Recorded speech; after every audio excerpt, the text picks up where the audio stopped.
Meet me on the softer side. Meet me on the softer side. Softer side of your heart. Hi there, and welcome to the Skylight Books author reading series. You can find out about this and all of our other author events at www.skylightbooks.com, where you can also browse our inventory as well as order books online. You can also follow us on Twitter or even be our friend at facebook.com. If you'd like to talk to a real person, we can be reached at 323-660-1175. And don't forget, Skylight Books depends on listeners like you to help support us. So whether you're in our neighborhood or browsing online, buy a book or two to help ensure that we'll be around for a long, long time. Thanks and enjoy. Tonight, we're excited to welcome back Monte Schulz. It's the third time he's been back for the third book, I believe. This is the third part of his epic novel, and this one's called The Big Town. Please welcome Monte Schulz. Thanks. So, I really wanted to come down here and talk about this book because I just finished editing it last year, and I was totally enraptured with the book. And then I had to do the tour for Last Rose of Summer, a book I hadn't really worked on or read in 2 years. And it's a women's novel. Didn't interest me as much for some reason. I really liked it. It was a really pretty book. But it was hard to know what to say about it because it's a women's novel. It's about love and relationships in East Texas, 1929. A really pretty book. But it's hard to read from because to read at a book signing, you have to have scenes that are sort of self-sustaining, have a little story arc to them, and are not too long. So the Last Rose Summer had none of those. Oh. Yeah, that's right. So I had some really good. Here, can you? Turn off the phone too. The scenes are too long, I had 3 really great scenes, all of which gave plot elements away. So I can't read that. I can't write that. I had a great big tornado at the end of the book. Couldn't read that. It was too long. And plus, he gave away the tornado. So I was basically depressed, and I just felt I was on a death march during the tour for that book. Whereas for the first book, This Side of Jordan, I had lots of things to read. I really liked it. It was the first one of the books to come out, so it was exciting. So anyhow, I've been waiting for a really long time to read from The Big Town because the opening chapter of this book was the first chapter I ever wrote in this book back in 1991. So I knew a lot about this book, and there's tons of things to read from it. But this book is kind of complicated because, it's set in the summer of 1929. This whole 1,000-page book I wrote, I divided it into 3 books. And part of it is set in the city. The whole book is 60% rural. One of the books, This Side of Jordan, takes place in some towns in the Midwest. Last Rose Summer takes place in East Texas, a small town, and this takes place in the city.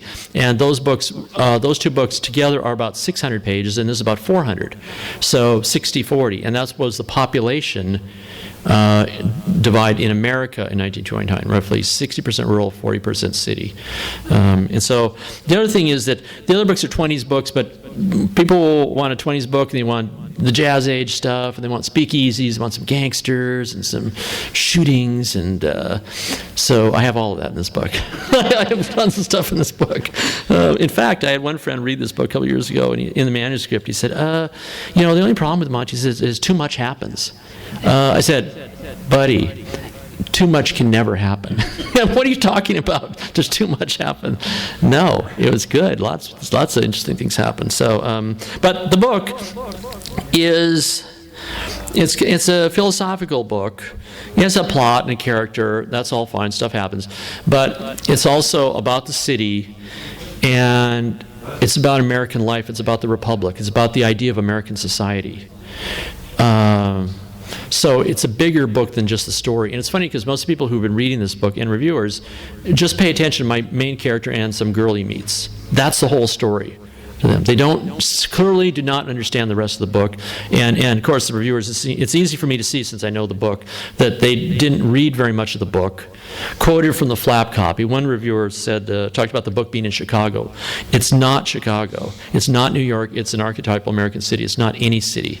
And in fact, my character says, he talks 3 times about going to Chicago, having gone to Chicago, which he wouldn't if this was set in Chicago. Very careful reading by the reviewer, right? Thank you, very not. Right?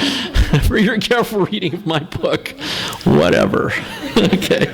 So, but notwithstanding, I am very proud of what I wrote in this book. This book is way smarter than I am. It's hard for me to explain things about what the book is really about. I mean, I can, but I read whole sections of it I don't remember writing. The thing I'm going to read to you, first thing I'm going to read, I want to tell you, I wrote it in one time through, one pass, first draft, essentially. Probably adjusted a couple words. Okay, one of those miraculous things that happen. And I had a writer's workshop up in my house last weekend, and one of the discussions for one of the writers was how to freight to the reader philosophical elements without sounding preachy. And so this is the way I did it in my book. It's kind of funny because Nicole here pointed out to tell Mac about it. It's Mac Talley, a friend of ours, writer, and she pointed out that it was in this scene would have done it for it. But so I'm going to read you 2 things from this book.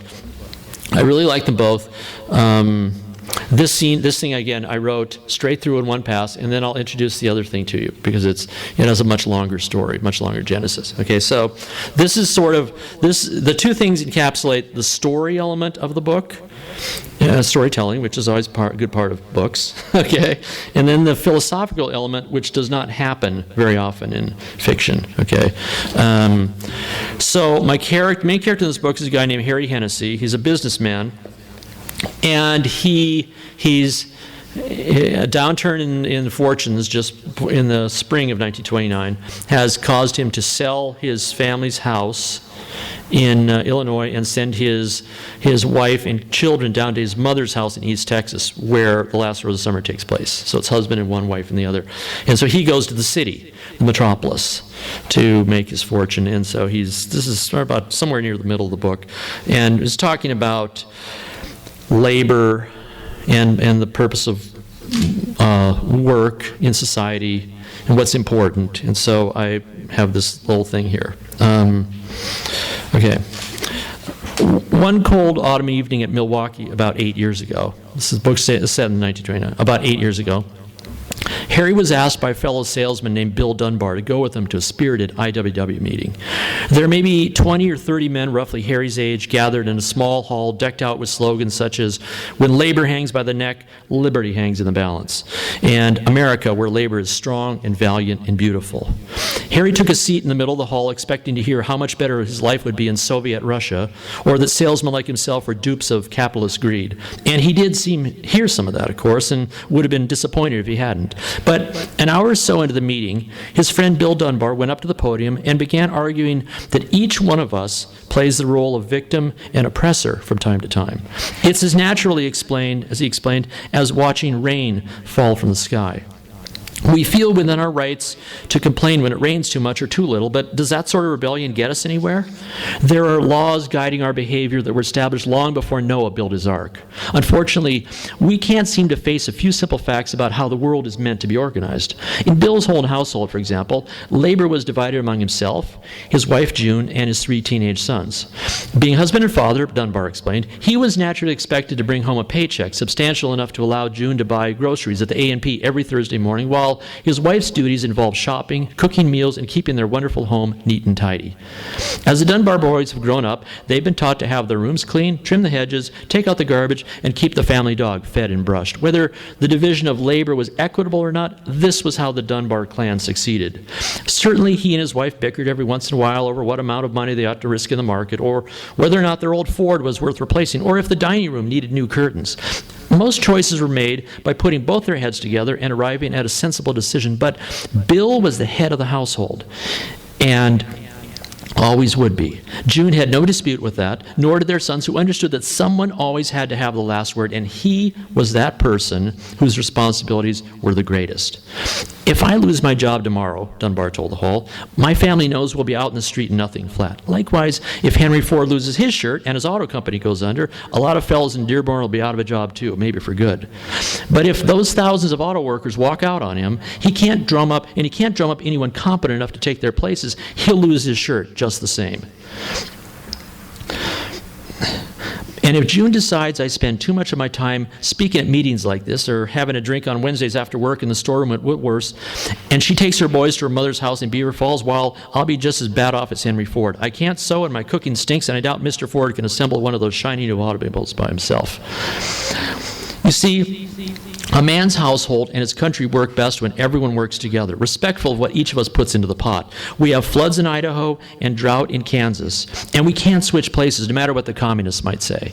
We just cannot share everything equally, nor are we meant to. Certain laws have come down to us from the blue skies above, and we succeed when we recognize those laws for what they are and adapt to them as best we can. This is the simplest explanation as to why things have come to be as they are. Once the meeting let out, Bill Dunbar drove Harry back across town through a thin snowfall to a frame boarding house where they'd hired a second-floor room together to save a couple of dollars. Using the wash basin while Harry sat in bed trying to read, Dunbar said that the biggest trouble labor has these days is persecution, and he didn't mean the Palmer raids. Give 2 men a pair of shovels and tell them each to dig a hole 4 feet deep. Let them know that whoever finishes first will earn $6. Once they're both finished, the loser will likely complain that the other fellow had some sort of advantage with his shovel or the quality of dirt he was digging in. Either way, he'll hate that fellow's guts for having beaten him. Ask the winner if he'd choose his pal to help dig a ditch for $12, and he'd tell you he'd rather hire someone with more spunk. Pay them both equally, and you'll see how the loser will be happy, while the winner will ask himself why he bothered to work so hard. This might seem hard for you to understand, Hennessy, but I lied to all those fellows at the meeting tonight. Where's my place? The anarchist doesn't throw his bombs because of failures he's suffered. He throws them because he's had to suffer the success of others. People hate each other whether they're treated equally or not. Worse yet, they resent the fellow who hires them unless he pays the highest wage for the least amount of work. Envy drives the world, Hennessy, not hunger. Harry put down his book. I don't believe that, he told Dunbar, because it would mean no one values work at all, and that's just not so. In fact, it's contrary to human nature. Some of us want to succeed no matter what the other fellow does. We may well be persecuted for our efforts, but we're certainly not the least interested in bothering with, much less persecuting, those who strike it rich or fall off the track of their own accord. Bill Dunbar finished, splashing water on his face, then toweled off and sat down on the bed. Well, that's just where you're playing wrong, he told Harry, but I can't prove it to you tonight. You're too stubborn to hear me out, and we've got a train at 6 in the morning. All I can tell you is that one day you'll see that none of us are ever good enough to each other. It's just not our instinct, whether we pretend to dream it or not. We all have too much ambition. Okay, so that's sort of the philosophical idea of the book. Okay, it's this idea of trying to find your place in society, trying to see where you ought to be. In the turn of the last century, psychology was a subset of philosophy. Today, we hear this slogan all the time, how we have to improve ourselves before we can improve the world. But they didn't believe that back then. They believed that we have a debt to society, we have a place in society, we are not islands, we're not self-contained, we all belong, and society only works with all of us. And so people would try to be better members of society. They took pride in the notion of the republic. They took pride in the notion of a government because they understand that we're not anarchists. We're not living the law of the jungle, and we all have a place. And we can have ambition, but the ambition should not supersede our morality and our ethics and the needs of the country as well. So that's one of the struggles the character Harry undergoes as he has this passage to the big town. Okay, he's being pulled in all different directions. Moral issues. He's married, but he's had affairs. He is not going to have any more affairs when he comes to the city, but he meets a young girl who tries to lure him She falls in love with him. How does he react? He's got kids at home. He's supposed to have a job. The job is leading him into a wrong direction. And so he's tugged by all these moral issues in the book. And so when you read it, when you read this book, you see these flashes come in from all different directions. So some seem very arcane, but they explain sort of what the book is about and how he struggles. So that's one of the ideas of the book. Okay, and then this is another story I'll read because I really like this one. You need to see my face? I forgot what I look like. I can't use it if it's down anymore. Do you need the mic? Do you guys need the mic? Can you guys hear me without the mic? You like the mic? You like it? What? Okay, Nicole, I can't read the book if it's down any farther. I lost my place 5 times in that thing. Okay. All right. Okay. Okay. All right. So one thing I was trying to do in this book was recreate elements from the period, historical elements, and one of the big stories, besides World War I, was the sinking of the Titanic. And this month is the 100th anniversary of sinking of the Titanic. So it's kind of funny that my book comes out just in time for this. Okay, because I made this story up probably, I don't know, 18 years ago. The little story I'm going to read. I made it about 18 years ago. I made it in my head. And then I had to wait to when I reached the part of the book I was going to use it, and then I had to research. There weren't a lot of books on Titanic at the time. The time I wrote this story, there's only Walter Lord's A Night to Remember and another book called Maiden Voyage. And so I got maps of the ship. I looked on both accounts and another account of the Titanic sinking written contemporaneously to the sinking, and then I made up the story. So I had to figure out logistics of the whole thing. So everything in this story is basically true, except for my main character. Okay, so, all right. So Harry Hennessy, my main character in the book, by the way, he's at a huge Gatsby-like party at a brownstone mansion, a place owned by a guy named Horton Sylvester, who's not there because they said he never attends any of his big parties. He's in London with his family. And so my character Harry has seen an old gentleman wander the brownstone terrace, smoking a cigarette, looking off in the distance. And then another old guy that Harry's met has come out and is talking to Harry. And so finally, this guy Francis Parkman looks across the terrace and he says, "I see Howard's still with us," Parkman observed, lowering his voice while nodding in the direction of the older gentleman by the shadowed balustrade, in body if not in spirit.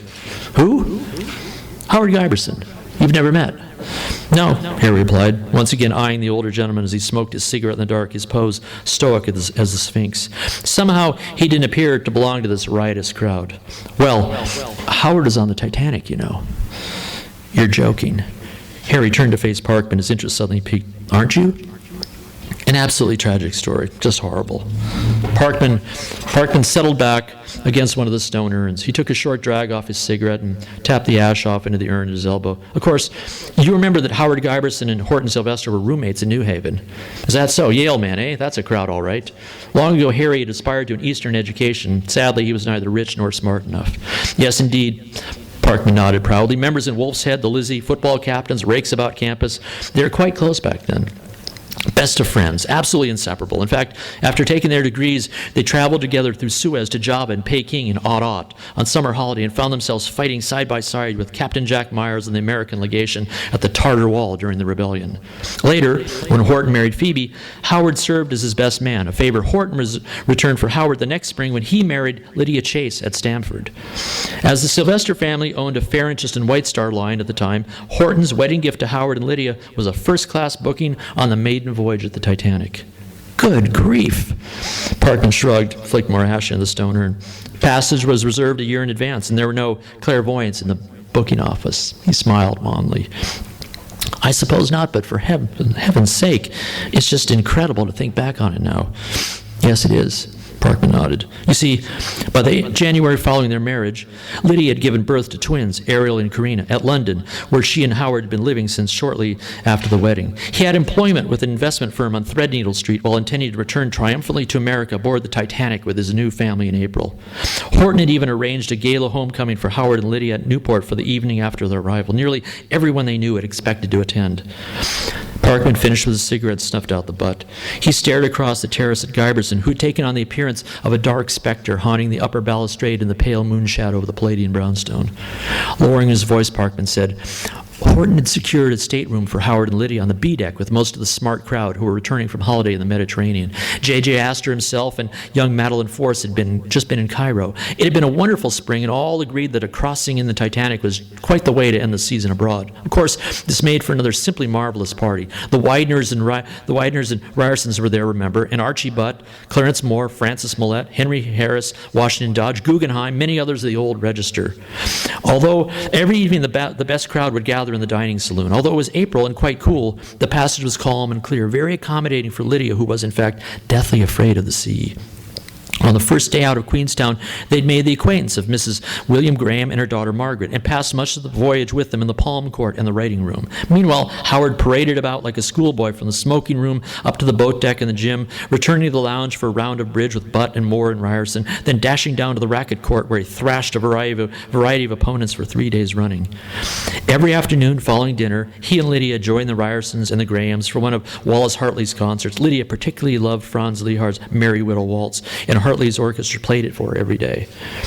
Parkman drew another cigarette from a silver case and lit it, flicking the match into the stone urn. That Sunday, the 14th, Lydia came down with the sniffles after singing hymns in the dining saloon and decided to take supper in the stateroom. Failing to persuade Lydia that he ought to stay with her, Howard went off to attend George Widener's dinner party with Captain Smith, the Thayers, Archie Butt, and the Carters. Indeed, all the smart crowd appeared, and the sumptuous meal made for a splendid evening of high spirits and revelry. After dinner, Howard looked in on Lydia and the children who'd fallen asleep, then joined everyone in the Louis XVI lounge on A deck, where the orchestra was giving a concert, The Tales of Hoffmann. The night was quite beautiful, you may recall, moonless, brilliant, utterly clear. When the performance of the barcarolle was concluded with a rousing ovation, Howard followed Widener and Moore and several others to the smoking room for cigars and a few last stories. Highballs were generally the order of the hour, but as it was late, Howard satisfied himself with a hot lemonade, and after staying well past 11 just to hear another of Clarence Moore's extravagant adventures in the mountains of Virginia, he returned to the stateroom. Parkman took a drag off the cigarette, exhaling slowly and tapping the ash into the urn. He continued, his voice somber now. Howard had been in bed reading from Kipley's Recessional when the iceberg was struck. He hardly felt it, nor did many others of the early-to-bed crowd on B-deck. Just a rumble of sorts, a queer vibration from the starboard side. Neither Lydia nor the children awakened. Curious, Howard threw an overcoat atop his pajamas and went out to investigate. Though the night was clear, by now it was also bitterly cold on deck, yet Howard saw passengers from steerage frolicking about the starboard well deck with chunks of ice. He also joined a crowd supposedly watching the guilty iceberg itself disappear astern. No one thought much of it. After all, what sort of damage might a silly piece of ice inflict on the mighty Titanic, eh? After an hour or so of exploring about, discussing with several members of the crew and his own crowd when the ship might get underway again, Howard returned to the stateroom where he found Lydia awake, tending to the children, both of whom had apparently caught her sniffles. While they debated whether or not to summon a physician, their steward came to the door and asked if they might put on their life belts and join everyone on the boat deck. Lydia resisted the idea, arguing that the cold would harm the children and that she herself had a fever. When Howard explained, however, that the ship was listing and it might actually become necessary to leave her, Lydia was persuaded to dress and go up. Although she was frightened, Lydia helped Howard bundle the twins into her own sable stoles, and together they carried them up to the boat deck, where practically everyone they knew on board milled about in various states of fine evening dress augmented by winter clothes. As Howard and Lydia arrived on deck, the first rocket went off from the starboard side of the bridge. Parkman puffed on his cigarette while staring across the dark at Guyberson, who had yet to move from the far balustrade. A light breeze stirred in the cypress. Harry only vaguely recalled what came next. It seemed so long ago. Of course, as everybody knew what rockets at sea meant, Lydia herself began to weep and asked Howard to take her back to the stateroom. That he refused to do, which only made matters worse. Fortunately, Hartley's band had set up in a corner of the lounge nearby and began a spirited ragtime melody that seemed to provide the necessary calm and allowed the stewards to begin loading the lifeboats with a minimum of fuss. Howard brought Lydia and the children to boat number 8 and kissed her goodbye. She refused to leave without him. However, the steward for 8, John Hart, pointed out that no men would be allowed in the lifeboats until all women and children were safely loaded. Lydia argued with him, as did many of the other women, and only when Howard assured her that he'd step into the first available boat did she consent to go. Even then, with a seat waiting in the boat beside Margaret and Mrs. Graham, Lydia persisted in not stepping foot off the Titanic until Howard left to find another boat. With that last promise secured, they embraced, and Howard kissed the children and Lydia once again and hurried to stern. As Howard crossed the promenade to starboard, he saw the last of the rockets go up. Steerage passengers were coming up on deck now, wandering aimlessly about, nobody to guide them. Howard took it upon himself to escort a group of young Irish ladies to the aft lifeboats, then proceeded forward where he saw J.J. Astor and Madeline sitting on a pair of mechanical horses in the gymnasium, examining a lifebelt that Astor had sliced open with his penknife. Ahead, Colonel Gracie and others were struggling with one of the collapsibles and not having much luck. Lifeboats 7 and 5 were already in the water. Number 3 was sliding down. Although Howard saw men in each of these boats, he hurried back across the promenade to port to see that Lydia was safely away. All the while, of course, Hartley's band continued to play cheerful ragtime airs, which remarkably kept spirits up. Howard saw Harry Widener there chatting at the railing with William Carter. Both 8 and 6 had already gone. Widener informed Howard that Archie Butt, Moore, and Ryerson had gone back in for a round of bridge. The rest of the old crowd, Astor, Yates, George Widener, Ben Guggenheim, were still about somewhere, intending to go down like gentlemen. Trusting that Lydia and the children were safe, Howard returned to the starboard boat deck, determined to find a seat in one of the boats. Indeed, Collapsible C was just lowering when he arrived at the bow. Fortunately, Quartermaster Rowe gave Howard permission to climb aboard, then waved the Engelhart free of the ship. Gently sobering up, Harry kept his eye on Giberson, who had shifted his attitude slightly to the gray balustrade, his gaze focused somewhere into the cypress grove at the rear of the brownstone. Parkman spoke even more softly now. The sea was calm and black. Howard's Engelhart pulled easily away from the Titanic as the great ship dipped forward lower and lower into the water, her bow lights disappearing, while Wallace Hartley's extraordinary orchestra played Autumn, and those who hadn't found space in the boats watched those who had from the railings. Eventually, you recall, the stern rose nearly vertical, and everything not fixed in place within the ship collided with a great roar, and hundreds of desperate souls threw themselves overboard into the icy waters, and the unsinkable Titanic foundered. Parkman took a brief drag off his cigarette and coughed harshly before continuing. While debate raged in the Engelhart over the wisdom of attempting to rescue those in the water, cries for help were all anyone could hear now. Howard watched the sea nearby for lifeboat number 8. Naturally, it was futile due to the dark. After the voices from the water died away one by one, there were so many corpses in the waters about the Engelhart that for a while it became almost all but impossible to row. Boats drifted here and there during the night. Quartermaster Rowe led a prayer. Every so often, Howard tried calling to Lydia without success. Even in the boats, people died of the fierce cold well before the Carpathia arrived.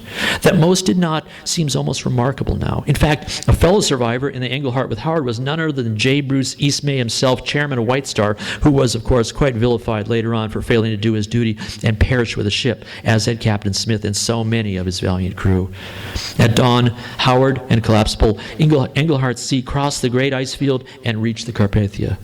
Several other boats were there already. Immediately after being helped up on deck, he began inquiring about number 8.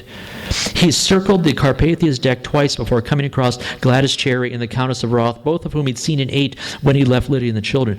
They told Howard, and Margaret Graham confirmed this an hour later, that Lydia had decided not to leave the Titanic without him, and had simply taken the children and gotten off. That was the last anyone remembered seeing her. Parkman drew a deep breath and stared at Giberson once more across the shadowed terrace, his stony figure posed against the balustrade. His beloved Lydia had most likely returned to the stateroom and waited for Howard to come back for her. She and the children had gone down with the ship. Until that moment, Harry hadn't really ever felt himself stirred by people from another world. It would be too pleasant to think they were so different he needn't be sympathetic. Now he felt graceless and faintly dissipated, reminded somehow of his own fluffy narcissism. Parkman shook his head sadly. Howard spent 2 years at a sanitarium in Connecticut. Only when Horton finally came for him did he begin to make appearances again. In the 17 years since, he's never remarried, nor has he ever returned to sea, though on each of Horton's crossings, At longitude 50 degrees 14 minutes west, Phoebe tosses a garland of roses overboard on Howard's behalf. Parkman snuffed out his cigarette on the rounded edge of the urn and let it fall inside. He looked Harry in the eye. The truth is, one couldn't count the times we've said to Howard, pull yourself together, old man. You've got to buckle down and get on with it. But, of course, it's never any use. As Horton said to a group of us just last Christmas, though Howard Giberson's heart has continued to beat all these years, surely his life ended with his dear Lydia's that night aboard the Titanic. So, there you go.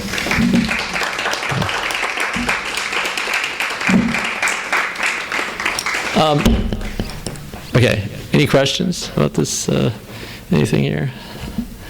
Thanks. This book basically took me, of course I worked on the whole book all at once, but all in all, probably, I don't know, I worked on this book probably for 18 years. The entire 1,000-page book took me from beginning to end about 10 years, and I've kind of fixed little things here and there. This one required most of the work. This is a very complicated book to do. The others, the one this side of Jordan was pretty easy. I think I changed one paragraph in it. And before publication, before I gave it to my editors, I changed like one sentence in both these books. This one, it took me like 3 months to fix and add and tighten up and really sort of think about and add stuff to it. The effect of having children after the first draft of this book caused me to add many things and understand Harry's life with his family better than I had beforehand. So, in fact, let me see. I have a thing about. I put in this is a little observation I would never have written if I hadn't had children. So let me see where this is. Yeah. Okay. Yes. Okay. Seems like I know my own book. I mean, I vaguely know my book. But oh wait. Okay. Wow. It's on the hill. Okay. And it is here. So.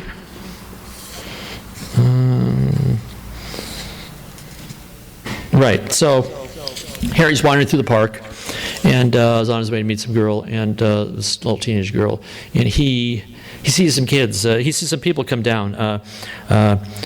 So a late middle-aged man and woman, both in bright holiday attire, followed the children out of the garden. Some kids had run down the lawn. And then I said, as they came down the lawn, their children veered off from the fence at the dirt bluffs and ran, laughing in Harry and Pearl's direction toward the cement telescope platform. Missing his own children again, Harry wanted to watch them play for a while. It felt important.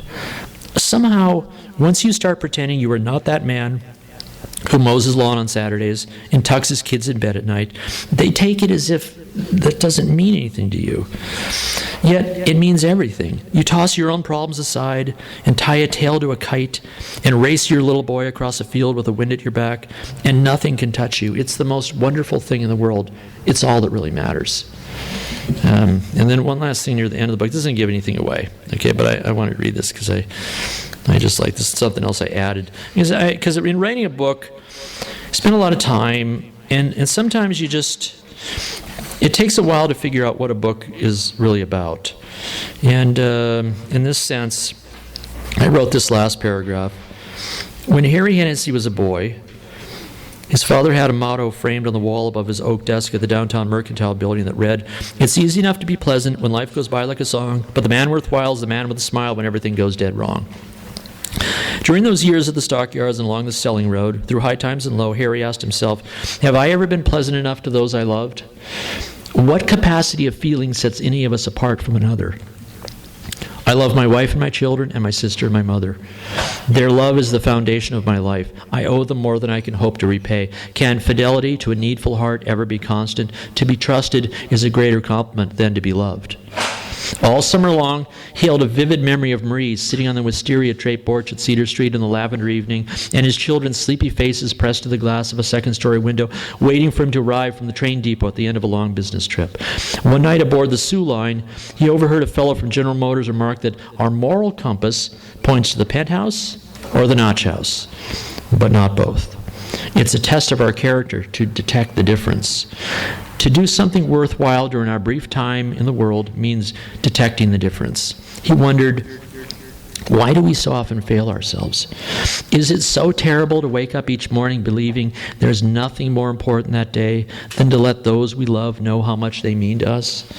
Love is our last best hope of enduring the tragedies of this existence. Without love, everything becomes uncertain, and the end of each day seems to stretch away out of reach. So, anyway. Okay.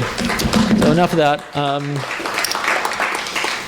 actually had a question. Yeah. I was looking at that Huffington piece post you wrote. Oh, yeah. Post piece. And I was wondering if, since you talked a lot about these characters from the 20s and that piece, were the characters in this book the inspiration, or were they pulled from history and then inspired you to write this epic, or is this like something that you came about, did this come out of your brain, and then you did the research, or how did that work? Well, okay, so this novel is basically, the whole thing is based roughly on my maternal grandfather and grandmother. So my mom and grandmother, mom, and two aunts went down to Carthage, Texas, as my grandfather stayed in the Twin Cities and worked in this transfer and storage thing. So that's the genesis of the whole idea. And so, in fact, I dedicate the book for my grandfather, Henry Halverson, whose eloquent story is ours, too. And so, yeah, it's roughly, the structure of the book is based on that idea. But again, I got the idea of writing this huge novel about America, and I said it in the 20s because it's the time of my dad growing up, and also I liked the books and the writing from the time, and I thought it was interesting how America was making that transition from rural to urban. And those reasons sort of came together to let me have me write about the 20s. And the other thing to remember in this book, by the way, is we get you guys watch, and everybody sees, was it Boardwalk Empire, and they would see Untouchables, and they see the artists and all these things. Like the old 20s is all about the jazz age and everything, but it's not really completely. There are a lot of different things going on at the time. There was a big KKK revival up in Indiana at the time. It was sort of a disaster. It was terrible, and of course a lot of immigrant persecutions, immigration essentially for certain peoples from Europe came to an end at the time. We decided to exclude people from the Mediterranean, people from Eastern Europe. But people from England and Ireland and whatever still basically come on in. Norway, Scandinavians, come on in. We don't want these, but we don't want these people. Of course, it was a time of first women could vote. And hairstyles, the dresses came up and hairstyles changed. A woman in 1919 who cut her hair short, bobbed her hair, would not be allowed in certain public buildings. Not floozies, they're not coming in. There was the great moral experiment of Prohibition, which really began with a Women's Christian Temperance Union, but it was a 40-year fight to get liquor banned. And the essential reason for it was that family life was being eroded substantially by alcoholism, rampant alcoholism. So was the problem for employers with employees being drunk all the time, and the workplace became dangerous, many injuries, and people just tired of people not showing up, and so in those ways, Prohibition was extremely successful. And the crime element is interesting because I read 3 books about Prohibition written during Prohibition. The crime element was, as a discussion, was really low on the issues. The biggest problem was deaths by alcohol poisoning, because home brew, right? Who knows what they're. In fact, there's a joke I use in here. Our character says, like, "Say, Harry, what are you drinking?" "I wish I knew." So and then the other problem was Prohibition got overturned, they said, because the wets took over from the dries, who instigated the Volstead Act and Prohibition, so the wrong people were in charge. And the other thing is you always hear, more people drank during Prohibition than before. That's not true. Drinking went down during Prohibition and stayed down after. And a vestige we have of it is we talk about going to a bar now, not a saloon, and saloons seem kind of quaint, but it was very conscious change. Towns had dozens of saloons. You can't even imagine, nothing like it now. Okay, and so that connotation had to change, so they called them bars. And now saloons seem so quaint, but that's really what they all were. There's just very conscious change. So a lot of things were right. Advent of the automobile, huge popular stars in popular culture, Babe Ruth and Douglas Fairbanks and Red Grange and Charles Lindbergh, Lucky Lindy, dances. There's just a lot of things going on. And then of course there was the famous Scopes monkey trial in Dayton. Lots of, you have to see it's a confluence of a lot of ideas. And so it was a very vibrant decade. And also everybody was tired of, as a result of World War I, which was in hindsight thought of as, John Dos Passos called it the graft of the century. Ultimately, people look back on the war and thought it was the phoniest thing that ever happened. Because they realized they'd been duped. The Germans were not that bad. They weren't eating babies in Belgium. And the whole thing, people felt they'd just been manipulated in this war just for the armament manufacturers. They're the only ones who got rich. They're the only ones benefited. The British, the lifeblood of the British Empire died on the fields of France. And the British were never a great empire after that. They lost almost an entire generation of people. And the United States, we lost 100,000 were killed in 7 months of fighting on the Western Front. So it was pretty much a disaster. And so everyone wanted a break. They just wanted to have a big party. And that's what they had, a decade-long party. And when it ended, there was a big hangover, and then it led to the crash, right? And it's kind of been forgotten. So I thought it was interesting during the Dole-Clinton campaign, they made it sound as if the 20th century began with Prohibition. And nobody talked about what happened before in the Roaring '20s and World War I and all that. So it's kind of been forgotten now. And it comes back, it's just kind of quaint people in fedoras and flappers and Tommy guns. Yeah, but there's a lot more to the 20s than that. Yeah. Yeah. What? Yeah. So, Monty, you spent how many years on the trilogy?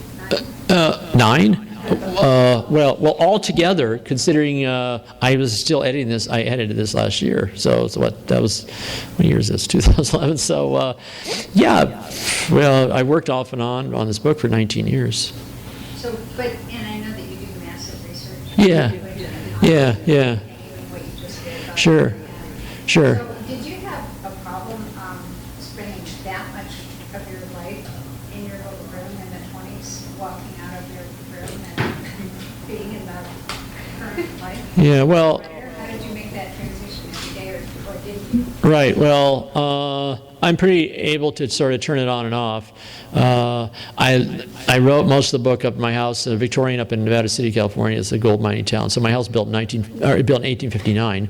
So I have antique furniture. So I was kind of surrounded by stuff. I surrounded myself with books. Oh, sure. I had an incredible amount of books to get the names of clothing and toiletries and all sorts of stuff like that. I found a Montgomery Ward catalog from 1922. I kept really careful turning the pages now. And I had books on 20s automobiles and trains and interurban trolleys and, as I said, Prohibition and architecture. This book has a creation of I call it the Empyrean Building in the center of the city, a big Art Deco kind of thing, sort of predating, but having hints of the Chrysler Building and the Empire State Building. I call it the Empyrean Building. That's another thing. I had to write this, I had to make up the name of a skyscraper. I never named the city, but I had to name it. So, I'm thinking, wow, I don't have anything like the Chrysler Building. And then I thought, well, I got an idea. How about this? The Empyrean Building. Empyrean is a word, it means the highest point of heaven. So the Empyrean Building is on Pantheon Avenue at Elysium Plaza. And it has, there is the, what is it? It's called the Seventh Heaven Club on the 99th floor of the Empyrean Building. Yeah, and so there's this. I have it open up, and they have a Gershwin performs Rhapsody in Blue with Paul Whiteman's orchestra, and the party goes higher and higher into the building until they release 1,000 helium balloons tinted gold to resemble champagne bubbles, and then the party gets up and people are throwing glasses off the top and disappear in the clouds on the way down. So I have this massive, and I have the speed lines and everything in the elevators, and I have all this. And I also there's a lot of reference to people and events from the time that you either know or you don't. I never explain anything. The idea is, if you're reading this book, that you are invisible, you've been transported back into the 20s, and you walk around with these people and you hear conversations. You'll know some stuff and you won't. Okay, I don't believe in pandering to the brain. I don't explain anything. Never do that. You have to, if you don't know who a person is or what, then you just look it up. There was a sign, my character's in the black part of the city, and says, "Watch the clouds, Julian is arriving from the skies." And Julian was the Black Lindbergh. He was he flew across the Atlantic after Lindbergh did. Totally forgotten now. But that would be a sign. You'd see that. And so I have advertisements, and I have, lots of stuff, sure, because for one of the chapters in this book, in fact, the one with the Titanic, I took notes from her consultant, 58 books. So, I don't know, Kathy, it just became like second language for me. I got to learn, I got used to how people talked and say swell a lot and those things. You just walk out of that world and go to Ralph's. Yeah, sure. And then I come back and go in. Yeah, I can turn it on and off. Yeah, well, yeah, I guess I really thought about it when I was walking around. But the book is so complicated that I can't. I don't like taking notes. I didn't like having a tape. I thought I would do something that would stop my car. But the thing is that it's better for me to turn my mind off, because otherwise seriously, I would drive along, get an idea, pull over the car and write it down. Then I drive another 100 yards, pull over. So same thing, going to bed at night. I would try not to think about the book, because I would keep having to turn the light on, make notes. It had to be a really good idea for me to do it.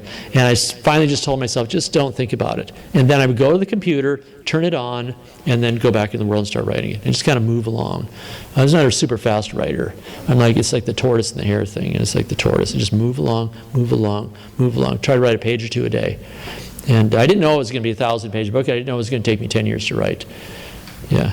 Did you write? Were you devoted to this trilogy during these whole 19 years? Did you write other things? Only after I sold the books did I. I'm still editing this. I started writing a crime book that's done now, set in San Francisco in 1962. But then that's taken me kind of like 5 or 6 years to write, because I've been doing the editing and publishing and touring for these books. But basically, yeah. Otherwise, I just worked on these. I also create canvas big enough that I can use all my ideas. That's sort of my goal as a writer. So I don't write little short stories and get off the strikes. I'm really sort of focused on one thing. Well, that kind of leads into my question, because I've read your first 2 books that have been released. Yeah. The first one, Crossing Jordan, is... This Side of Jordan. Sorry. Yeah. Sorry, whatever. You got it. You know it better than me. I hope. It could be doubtful. It takes place on a different plane, whereas the second one and this one seem more tied. So my question is, when you started writing, how did you start with one and then move to the other? Or did you have the big picture when you started off, or did you discover the big picture on the way? Oh, they're all one book. It's all one book. So I wrote the first chapter in this book, just see if I could write something set in a city, because I usually write, my first book was all rural, and I always write rural stuff because I grew up in the countryside in Northern California. And then I tried writing the first chapter for what became This Side of Jordan. It just didn't work. It wasn't very good, so I just tossed it out. And then I wrote the first chapter for what's The Last Rose Summer, and it's in the book almost verbatim. So the way I wrote this book was write a chapter in this, a chapter in the next, chapter in the next, boom, boom, boom, boom, boom, boom, boom, boom, boom. Okay. So yeah, sometimes I would go away one of the storylines for 2 years, and then I had to pick it up again. The only time I wrote back-to-back was at the very end. I wrote the last 2 chapters for The Last Rose of Summer, because I had the voice, and it was the hardest voice for me to recapture. So I went boom, boom, wrote those, then I wrote the last chapter for, I think I wrote the last chapter for this, and then the last chapter for This Side of Jordan, because it was more complicated. I think I had the idea for this a long time ago. I'm just remembering. It was a long time ago, seriously, in the 90s, early 90s, yeah. Did you bounce your ideas off of anybody? Does anybody read your books while you're writing? Yeah, sure. I talked to my dad a lot, and I just had a couple people, a professor at UCSB, UC Santa Barbara, I would have as a writing mentor. You know, he was on my graduate committee for my master's program, and he was a writer himself. And he was good because we don't write it all alike, short story writer. And he would say, well, given that what you're trying to do, this is how well you're doing it. But I had to have as a mentor, I've had 2 writing mentors in my time, Jerry Rose, late Jerry died 2 years ago. My writing mentors, one was at Sonoma State and both were on my programs.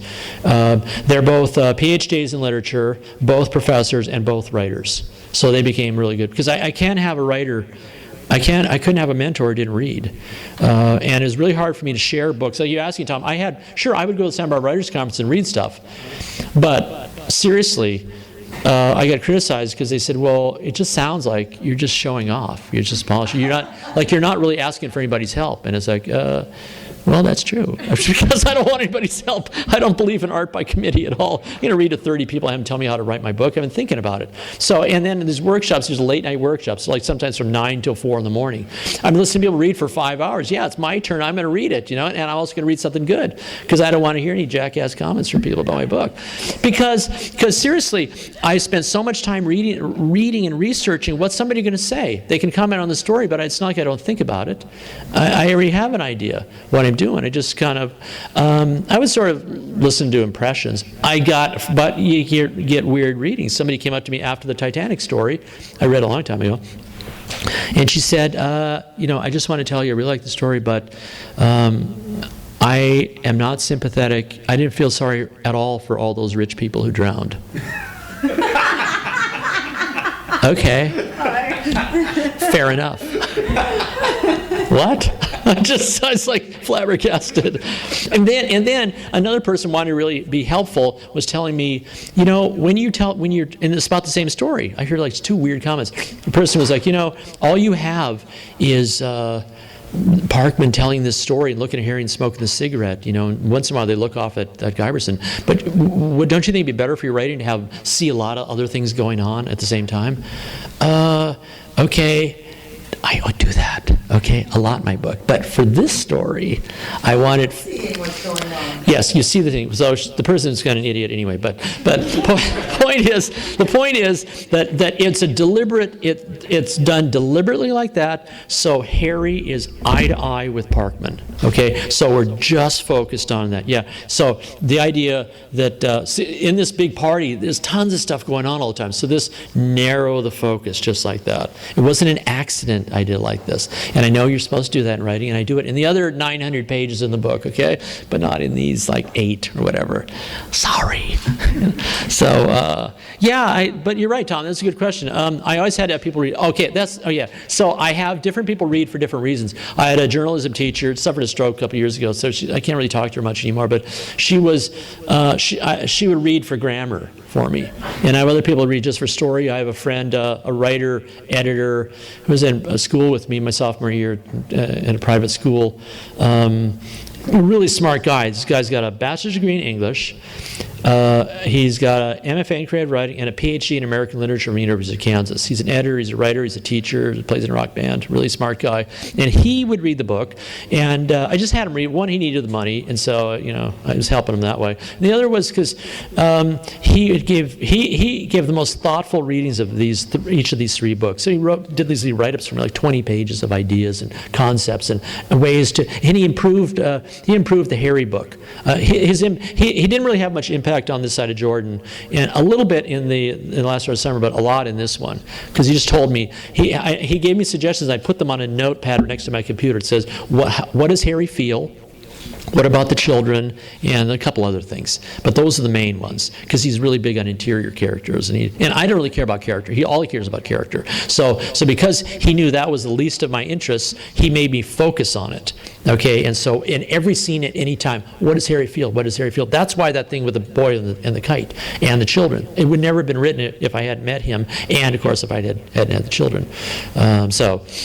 You're always carried along by people, but I just had a very small group group of people I would consult. And I wasn't interested in just like, well, what do you think of this? But some writers don't share their stuff with anybody. They don't believe in it. A writer we know, Sid Stiebel, doesn't believe in showing anything till it's done. I don't really care about that at all. Because they're worried, like, well, I'll get distracted. Or some writers like telling their whole book, and they never get it written. That was not a problem for me. And I could read from my book constantly. It had nothing to do with this. As I was telling you, Kathy, I just was able to go to the computer and work. Anything else, I could read, I talked about my book for an hour. It would not inhibit my writing whatsoever. Nothing, because of my dad, right? My dad didn't believe in writer's block. He would say, writer's block, you appreciate this, Kathy. Only amateurs get writer's block. Professionals can't afford it, right?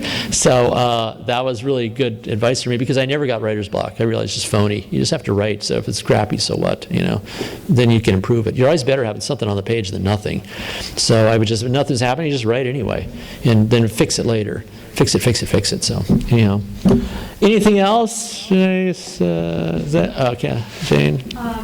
You're going to have this next book that comes out, not the one that's set in 63, but it's going to put them all back together, right? Yeah. So how is that going to be doing? How are you going to do that? Is it going to be completely different than the original book? No. Again, when you read the book, you read change chapters, change storylines. I can just put the whole book together right now. All books edited. I have first-person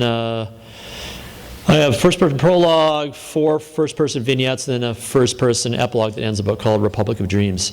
And that's, I could do it. I actually should do it. I was supposed to do it last summer, and you know what? I just forgot, which sounds kind of funny. I forgot to put the book back together, but I did. Because Fantagraphics would like to, well, there's a technical difficulty in that there are a couple mistakes in this side of Jordan and in Last Row of Summer. I haven't found any in here yet, and I can fix them.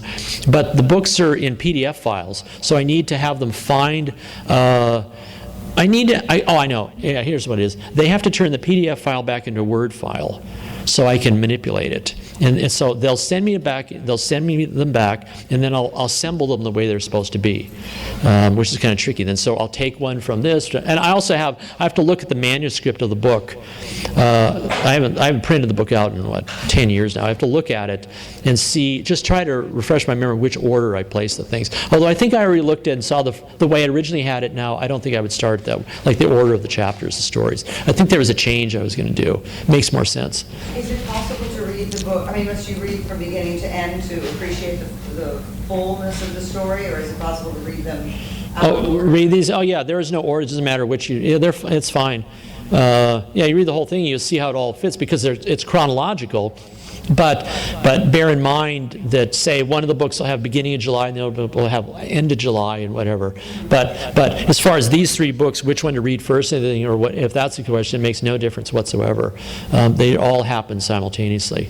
So it's kind of funny. I just did a TV interview with somebody a couple weeks ago who thought he had that clear. And then he suddenly realized on the air in my interview that he had thought that when the book is together, the whole books themselves are done sequentially.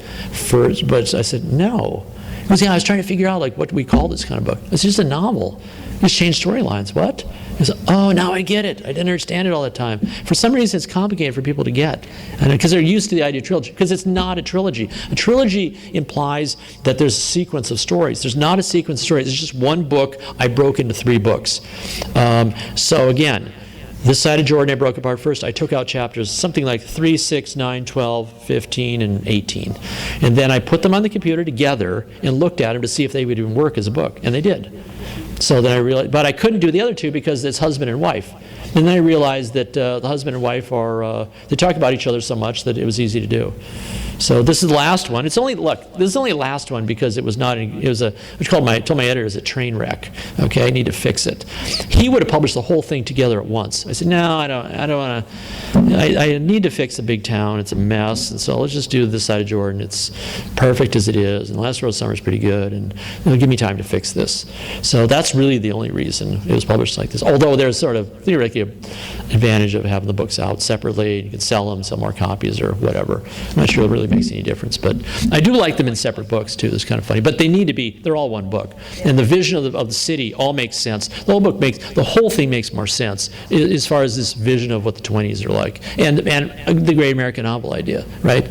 I don't think, I mean, basically, my agent, Lucas Hunt, back in Long Island, said that what I feel is that the whole is greater than any of the parts. But the parts are still fun. I still really like This Side of Jordan. I kind of like the idea of a short book. It's kind of fun to read, and it's a nice book, right? I like that little dwarf, Dad's favorite character. Anyway, thank you everybody for coming. I appreciate it.